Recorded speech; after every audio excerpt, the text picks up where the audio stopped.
എന്താണ് നിങ്ങൾക്ക് ഒരു ജനപ്രതിനിധിയിൽ നിന്ന് വേണ്ടത്?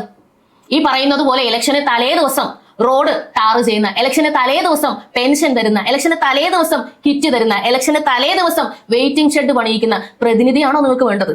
അതോ നിങ്ങൾ പങ്കാളിയാവുന്ന ഓരോ കാര്യങ്ങളെ പറ്റിയും കൃത്യമായ അപ്ഡേറ്റ്, പുള്ളി വിവരങ്ങൾ അടക്കം ഇതുപോലെ ജനങ്ങൾക്ക് മുന്നിൽ ചാനലുകളിലൂടെ വന്ന് ബോധിപ്പിക്കുന്ന പ്രതിനിധിയാണോ നിങ്ങൾക്ക് വേണ്ടത്? അതായത് അനീതി നേരിടുന്ന പൊതുജനങ്ങൾക്ക് വേണ്ടി ചോദ്യം ചെയ്യാൻ അധികാരത്തോടുകൂടി മുൻപിൽ നിൽക്കുന്ന ഒരു ജനപ്രതിനിധിയാണ് നമുക്ക് വേണ്ടത്. അപ്പൊ തന്നെ ഈ അനീതി കാണിച്ച ആളുകൾക്കെതിരെ നടപടിയെടുക്കുക, അവർ ഇനിയൊരിക്കലും അത് ആവർത്തിക്കാത്ത രീതിയിൽ അവിടെ ഒരു തീരുമാനം ഉണ്ടാക്കുക. ഈ ഒരു നട്ടല് എത്ര അധികാരികളിൽ, എത്ര നമ്മൾ വോട്ട് ചെയ്ത് ജയിപ്പിച്ച ജനപ്രതിനിധികളിൽ നമ്മൾ കണ്ടിട്ടുണ്ട്. വി രാജേഷ് വ്യത്യസ്തമാകുന്നത് ഇവിടെയൊക്കെയാണ്. വോട്ട് ചെയ്യും മുമ്പ് ഒന്ന് ചിന്തിക്കുക, ഏതാണ് നിങ്ങൾക്ക് വേണ്ടതെന്ന്. നിങ്ങൾ അർഹിക്കുന്നതേ നിങ്ങൾക്ക് കിട്ടും. ഇപ്പൊ നിങ്ങൾ സഫർ ചെയ്യുവാണെങ്കിൽ അത് നിങ്ങളുടെ ബുദ്ധിശൂന്യത കൊണ്ടാണ്. ഇനിയെങ്കിലും ഒന്ന് മാറി ചിന്തിക്കൂ എന്ന് മാത്രമേ പറയാനുള്ളൂ.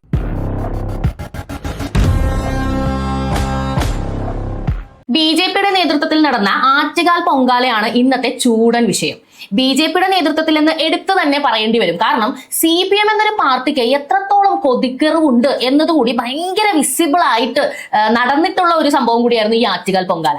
ആദ്യം അവർ കുടിവെള്ളം മുട്ടിച്ചു. അതെ, BJP ജയിപ്പിച്ച വാർഡുകളിലൊക്കെ കുടിവെള്ളം എത്തിക്കാതെയാണ് ആദ്യം CPM ഇതിനെ പ്രതിരോധിച്ചത്. കുടിവെള്ളം എത്തിക്കാത്തതിന് അവർ പ്രത്യേകിച്ച് റീസൺ ഒന്നും പറഞ്ഞില്ല. മോട്ടോർ പമ്പ് ചെയ്യാൻ പറ്റുന്നില്ല, ടാങ്കിന് എന്തോ തകരാറുണ്ട്, എന്തോ സാങ്കേതിക തകരാറാണെന്ന് തോന്നുന്നു എന്ന നിലയ്ക്കൊക്കെയാണ് പ്രതികരിച്ചത്. ഭരണത്തിലിരിക്കുന്ന BJPയും അതുപോലെ പ്രതിപക്ഷത്തുള്ള UDFും എല്ലാവരും വലിയ രീതിയിൽ ഇതിനെതിരെ രംഗത്ത് വന്നിരുന്നു. എന്നാൽ പോലും കുടിവെള്ളം മുട്ടിക്കുക എന്നൊരു സംഗതി CPM വളരെ വൃത്തിയായി തന്നെ ചെയ്തു. എന്നാൽ BJP അവിടെ ഒന്നും തോറ്റില്ല. വി രാജേഷിന്റെ നേതൃത്വത്തില് എല്ലായിടത്തും ടാങ്കർ ലോറികളിൽ കുടിവെള്ളം എത്തിച്ചുകൊണ്ട് തന്നെ CPMന്റെ കൊതിക്കറിവിനെ BJP പ്രതിരോധിക്കുന്ന കാഴ്ചയാണ് നമ്മൾ ആദ്യം കണ്ടത്. അതിനുശേഷം പൊങ്കാല ദിനത്തിൽ നമ്മൾ ചില കാഴ്ചകൾ കണ്ടു. അതായത് ശിവൻകുട്ടി വന്ന് ശുചീകരണത്തിന് നേതൃത്വം കൊടുക്കുന്നു, നിർദ്ദേശങ്ങളൊക്കെ പറയുന്നു, അങ്ങനെ ഇങ്ങനെ ചെയ്യുന്നൊക്കെ പറഞ്ഞ് ചെയ്യിക്കുന്നു. അതുകൂടാതെ പൊങ്കാലയുടെ തുടക്കത്തിലും വാസവൻ, ശിവൻകുട്ടി, അനിൽകുമാർ, ഇങ്ങനെ CPMന്റെ എല്ലാ മന്ത്രിമാരും വി രാജേഷിനൊക്കെ ഒപ്പം അവിടെ ഹാജരാണ്. ആ വീഡിയോ നിങ്ങൾ കണ്ടായിരുന്നോ?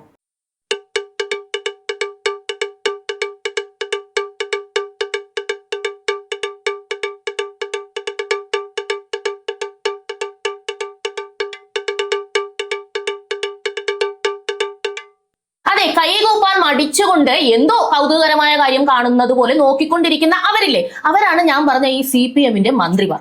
ഇതിനു മുൻപ് ഒരുപാട് ആറ്റുകാൽ പൊങ്കാലകൾ ആറ്റുകാലിൽ നടന്നിരുന്നു. നമുക്കറിയാം 45 വർഷം CPM ആണ് ഭരിച്ചുകൊണ്ടിരുന്നത്. അപ്പോഴൊക്കെ ഇവരുടെ സാന്നിധ്യം ഇതുപോലെ നിങ്ങൾ ആരെങ്കിലും കണ്ടിരുന്നോ? കണ്ടെങ്കിൽ ശ്രദ്ധിച്ചിരുന്നോ? എന്തുകൊണ്ടാണ് ഇത്തവണ ഇവരെല്ലാം രംഗത്തെത്തിക്കൊണ്ട് ഞങ്ങൾ വളരെ പങ്കാളിത്തത്തോടുകൂടി ആറ്റുകാൽ പൊങ്കാല നടത്തുന്നു എന്ന് വരുത്തി തീർക്കാൻ ശ്രമിക്കുന്നത്? ഇതിന്റെ പുറകിൽ സിമ്പിൾ ആയിട്ടുള്ള ഒരു കാര്യമേ ഉള്ളൂ. നമ്മൾ വിശ്വാസികളോടൊപ്പമാണ് എന്ന് വരുത്തി തീർക്കാനുള്ള ഒരു ശ്രമമാണ്. ശബരിമലയിലെ നയം തിരുത്തുമെന്ന് ദേവസ്വം ബോർഡ് പറഞ്ഞത് ഈ കഴിഞ്ഞ ദിവസമാണ്. എന്തിനാണ് തിരുത്തുന്നത്? ഇതേ വിഷയം തന്നെ, വോട്ട് എന്ന ഏക വിഷയം. എന്നാൽ BJP വളരെ ഭംഗിയായിട്ടാണ് ഈ ആറ്റുകാൽ പൊങ്കാലയെ നേരിട്ടത്. ആദ്യമായി എന്റെ ശ്രദ്ധയിൽപ്പെട്ടത് അനധികൃതമായിട്ട് പാർക്കിംഗ് ചാർജ് പിരിച്ച വ്യക്തികളെ മേയർ പിടിച്ച് പൊരിക്കുന്ന കാഴ്ചയാണ്. ആ വീഡിയോ ഉണ്ടായിരുന്നോ? ഒന്ന് കണ്ടു നോക്കൂ. എന്റെ പൊന്നു സാറാണ് നടന്നത്. സാറ് പറഞ്ഞതിനപ്പുറം ഒരു വാക്ക് ചെയ്യത്തില്ല. സാറ് പറഞ്ഞൊരു വാക്ക്, ഞാൻ നാളെ കോർപ്പറേറ്റ് ഓഫീസിൽ എന്തെങ്കിലും ഒരു ആവശ്യം വരാനുള്ളത് വേണ്ട സാറേ, പ്ലീസ് സാർ, സാർ എഴുതണ്ട സാർ.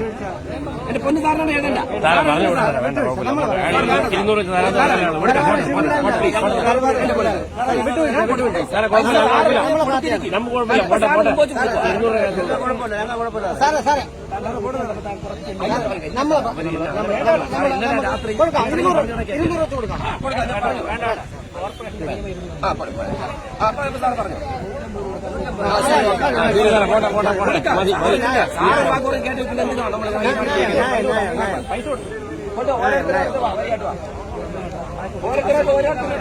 കണ്ടോ, ഇതല്ലേ ഒരു ജനപ്രതിനിധിയിൽ നിന്ന് നമ്മൾ ആഗ്രഹിക്കുന്ന ഒരേ ഒരു കാര്യം? സത്യം പറഞ്ഞാൽ ഇത്ര മതി. അതായത് അനീതി നേരിടുന്ന പൊതുജനങ്ങൾക്ക് വേണ്ടി ചോദ്യം ചെയ്യാൻ അധികാരത്തോടുകൂടി മുൻപിൽ നിൽക്കുന്ന ഒരു ജനപ്രതിനിധിയാണ് നമുക്ക് വേണ്ടത്. അപ്പൊ തന്നെ ഈ അനീതി കാണിച്ച ആളുകൾക്കെതിരെ നടപടിയെടുക്കുക, അവർ ഇനിയൊരിക്കലും അത് ആവർത്തിക്കാത്ത രീതിയിൽ അവിടെ ഒരു തീരുമാനം ഉണ്ടാക്കുക. ഈ ഒരു നട്ടല് എത്ര അധികാരികളിൽ, എത്ര നമ്മൾ വോട്ട് ചെയ്ത് ജയിപ്പിച്ച ജനപ്രതിനിധികളിൽ നമ്മൾ കണ്ടിട്ടുണ്ട്.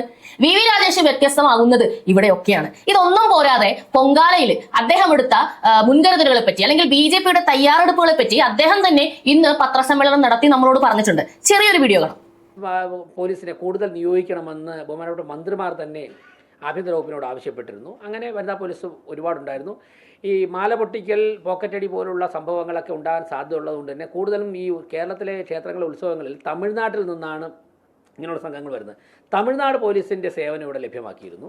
അതോടൊപ്പം തന്നെ ഇങ്ങനെയുള്ള ഹിസ്റ്ററിയുള്ള ആൾക്കാരുടെ ചിത്രങ്ങൾ പ്രദർശിപ്പിച്ചിരുന്നു. CCTV കൃത്യമായിട്ട് നിരവധി കേന്ദ്രങ്ങൾ സ്ഥാപിച്ചിരുന്നു. പോലീസിൻ്റെ ഭാഗത്ത് നിന്ന് വളരെ വലിയൊരു ഇടപെടലാണ് ഉണ്ടായത്. അതോടൊപ്പം റെയിൽവേ, ആരോഗ്യ വിഭാഗം, സംസ്ഥാന ആരോഗ്യ വിഭാഗം, ഫയർ ആൻഡ് സേഫ്റ്റി, ഇവരൊക്കെ തന്നെ നന്നായിട്ട്, ഫയർഫോഴ്സൊക്കെ വളരെ നന്നായിട്ട് പ്രവർത്തിച്ചിരുന്നു. ഞാൻ എല്ലാ ഡിപ്പാർട്ട്മെൻറ്റും എടുത്തു പറയുന്നില്ല. സംസ്ഥാന സർക്കാരിൻ്റെ എല്ലാ ഡിപ്പാർട്ട്മെൻറ്റും കേന്ദ്ര സർക്കാരിൻ്റെ ഡിപ്പാർട്ട്മെൻറ്റുകളൊക്കെ തന്നെ വളരെ നന്നായിട്ട് പ്രവർത്തിച്ചു. ആറ്റുകാൽ ടെമ്പിൾ ട്രസ്റ്റ് കൃത്യമായിട്ടുള്ള കമ്മ്യൂണിക്കേഷൻ എല്ലാ സമയത്തും ഉണ്ടായിരുന്നു. നമുക്കറിയാം, ആൾക്കൂട്ടത്തിലെല്ലാം എല്ലാവരും അനുഭവിക്കുന്ന ഒരു കാര്യമാണ് നമ്മുടെ വാല്യൂബിൾ ആയിട്ടുള്ള തിങ്സ്, അത് കമ്മല്, മാല പോലുള്ള സംഗതികളൊക്കെ മോഷ്ടിക്കപ്പെട്ടു പോകാന്നുള്ളത്. ആ കാര്യത്തിലൊക്കെ അങ്ങനെ ഒരു സംഭവം നടക്കാതിരിക്കാൻ വേണ്ടി എത്രത്തോളം കരുതലോടെയാണ് അവർ ഇടപെട്ടതെന്ന് നോക്കുക.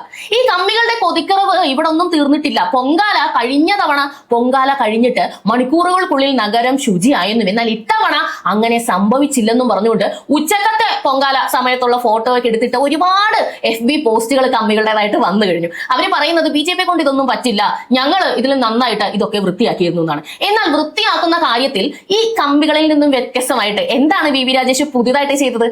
അതൊന്ന് കേട്ടു നോക്കൂ. ഞങ്ങളിപ്പോൾ ഒരു 3500 അടുപ്പിച്ച് തൊഴിലാളികളെയാണ് നിയോഗിച്ചിരുന്നത്, ജീവനക്കാരെ. കോർപ്പറേഷൻ്റെ ശുചീകരണ തൊഴിലാളികൾ അല്ലാതെ താൽക്കാലികമായിട്ട് ഹയർ ചെയ്തുൾപ്പെടെ. അതിൻ്റെ കറക്റ്റ് ഡിവിഷനൊക്കെ അടുത്ത ദിവസങ്ങളിൽ തരാം. 210 ടിപ്പർ ലോറികളാണ് ഉപയോഗിച്ചിരുന്നത്. JCB ഉണ്ടായിരുന്നു 4 എണ്ണം.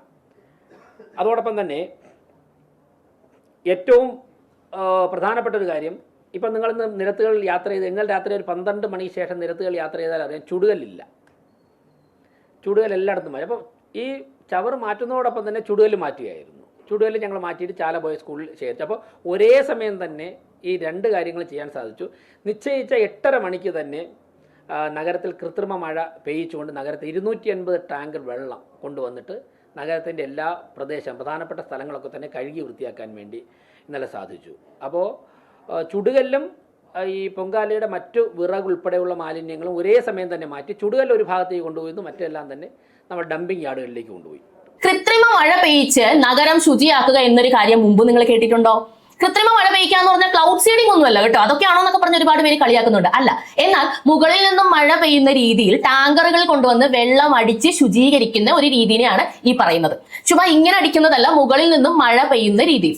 അങ്ങനെ ഏകദേശം 200-ലധികം ടാങ്കുകൾ ഉപയോഗിച്ച് രാത്രി 8:30 മണിയോടെ തിരുവനന്തപുരം നഗരം ശുചിയാക്കി കഴിഞ്ഞു. ചെങ്കലുകൾ അടക്കം എടുത്തു മാറ്റിക്കൊണ്ട് ഒരേ സമയം വളരെ വൃത്തിയായി എല്ലാവരുടെയും പങ്കാളിത്തത്തോടെ ഇത് ചെയ്തു കഴിഞ്ഞു. എത്ര ആറ്റുകാൽ പൊങ്കാലയ്ക്ക് ശേഷം ഇതുപോലൊരു പത്രസമ്മേളനം നിങ്ങൾ കണ്ടിട്ടുണ്ട്? ഇന്നതൊക്കെയാണ് ഞങ്ങൾ മുൻകരുതൽ എടുത്തത്, ഇന്നതൊക്കെയാണ് ചെയ്തത്, ഇത്ര ആൾക്കാർക്ക് നന്ദി എന്ന് പറഞ്ഞിട്ട് ഏതെങ്കിലും മേയർ അങ്ങനെ ചെയ്യുന്നത് നിങ്ങൾ കണ്ടിട്ടുണ്ടോ? ഇനി കുറച്ച് നാളുകൾക്കുള്ളിൽ തന്നെ ഇതിന്റെ ഫുള്ള് കണക്കും കാര്യങ്ങളും ഒക്കെ പേപ്പറിൽ വന്നതിന് ശേഷം അതും പൊതുജനങ്ങൾക്ക് മുന്നിൽ വിശദീകരിച്ച് എവിടെ നിന്നൊക്കെ സ്പോൺസർഷിപ്പ് കിട്ടിയിട്ടുണ്ട്, എത്ര രൂപ ചെലവാക്കിയിട്ടുണ്ട്, ഈ വരുന്ന ചെങ്കല്ലുകളൊക്കെ ഇനി എന്താണ് ചെയ്യാൻ പോകുന്നത്, അങ്ങനെ ഓരോ കാര്യങ്ങളെ പറ്റിയും വ്യക്തമായ കണക്ക് പൊതുജനങ്ങൾക്ക് മുന്നിൽ പറയും എന്ന് പറഞ്ഞാണ് VV രാജേഷ് അവസാനിപ്പിക്കുന്നത്. എത്ര പൊങ്കാലകളുടെ കണക്ക് നിങ്ങൾ കേട്ടിട്ടുണ്ട്? നമ്മൾ കേട്ടിട്ടുണ്ട്. പൊങ്കാലകൾക്ക് വേണ്ടി ഉപയോഗിച്ച ചെങ്കല്ല് പോലും അടിച്ചു മാറ്റി വിറ്റ ചില ആൾക്കാരുടെ കഥകൾ, അഴിമതി ന്യൂസുകൾ നമ്മൾ കേട്ടിട്ടുണ്ട്. നമ്മുടെ മുന്നിൽ കണക്ക് ബോധിപ്പിക്കില്ല എന്ന് എപ്പോഴും, അതായത് പരസ്യമായിട്ടും രഹസ്യമായിട്ടും പറയുന്ന ഒരു പാർട്ടിയാണ് ഇന്ന് കേരളം ഭരിക്കുന്നത്. നോക്കൂ, പാർട്ടിക്കുള്ളിലുള്ള കാര്യങ്ങൾ, പാർട്ടി ഭരിക്കുന്നിടത്തെ കാര്യങ്ങൾ, പാർട്ടി ഭരിക്കുന്ന ബാങ്ക് ആയാലും അല്ലെങ്കിൽ വേറെന്ത് സംഗതികൾ, അതൊക്കെ പാർട്ടിക്കകത്ത് മാത്രമാണ്. പൊതുജനങ്ങൾ അതൊന്നും അറിയേണ്ടതില്ല. പൊതുജനങ്ങളുടെ പങ്കാളിത്തവും പൊതുജനങ്ങളുടെ ടാക്സും കൊണ്ടാണ് ഞങ്ങളുടെ ഗവൺമെന്റ് റണ്ണ് ചെയ്യുന്നതെങ്കിലും ഈ കണക്കൊന്നും ഞങ്ങൾ നിങ്ങൾക്ക് മുന്നിൽ ബോധിപ്പിക്കേണ്ടതില്ല എന്ന് ധാർഷ്ട്യത്തോടെ പറയുന്ന മന്ത്രിമാര് കേരളത്തിലിരിക്കുമ്പോ ഇന്നലെ വന്ന BJPയുടെ ഒരു മേയർ വളരെ വിനയത്തോടുകൂടി ജനങ്ങളുടെ മുന്നിൽ വന്ന് പൊങ്കാലയുടെ കണക്ക് അവതരിപ്പിക്കുന്ന, വിവരങ്ങൾ ജനങ്ങൾക്ക് മുന്നിൽ ബോധിപ്പിക്കുന്ന കാഴ്ചയാണ് നിങ്ങൾ കാണുന്നത്. എന്താണ് നിങ്ങൾക്ക് ഒരു ജനപ്രതിനിധിയിൽ നിന്ന് വേണ്ടത്? ഈ പറയുന്നത് പോലെ ഇലക്ഷന് തലേ ദിവസം റോഡ് ടാറ് ചെയ്യുന്ന, ഇലക്ഷന് തലേ ദിവസം പെൻഷൻ തരുന്ന, ഇലക്ഷന് തലേ ദിവസം കിറ്റ് തരുന്ന, ഇലക്ഷന് തലേ ദിവസം വെയിറ്റിംഗ് ഷെഡ് പണിയിക്കുന്ന പ്രതിനിധിയാണോ നിങ്ങൾക്ക് വേണ്ടത്? അതോ നിങ്ങൾ പങ്കാളിയാവുന്ന ഓരോ കാര്യങ്ങളെ പറ്റിയും കൃത്യമായ അപ്ഡേറ്റ്, പുള്ളി വിവരങ്ങളടക്കം ഇതുപോലെ ജനങ്ങൾക്ക് മുന്നിൽ ചാനലുകളിലൂടെ വന്ന് ബോധിപ്പിക്കുന്ന പ്രതിനിധിയാണോ നിങ്ങൾക്ക് വേണ്ടത്? വോട്ട് ചെയ്യും മുമ്പ് ഒന്ന് ചിന്തിക്കുക. ഏതാണ് നിങ്ങൾക്ക് വേണ്ടതെന്ന്. നിങ്ങൾ അർഹിക്കുന്നതേ നിങ്ങൾക്ക് കിട്ടും. ഇപ്പോൾ നിങ്ങൾ സഫർ ചെയ്യുവാണെങ്കിൽ അത് നിങ്ങളുടെ ബുദ്ധിശൂന്യത കൊണ്ടാണ്. ഇനിയെങ്കിലും ഒന്ന് മാറി ചിന്തിക്കൂ എന്ന് മാത്രമേ പറയാനുള്ളൂ. അപ്പൊ എല്ലാവർക്കും ആറ്റുകാൽ പൊങ്കാല ആശംസകൾ. തുടർന്ന് കാണുക പോളി ന്യൂസ്.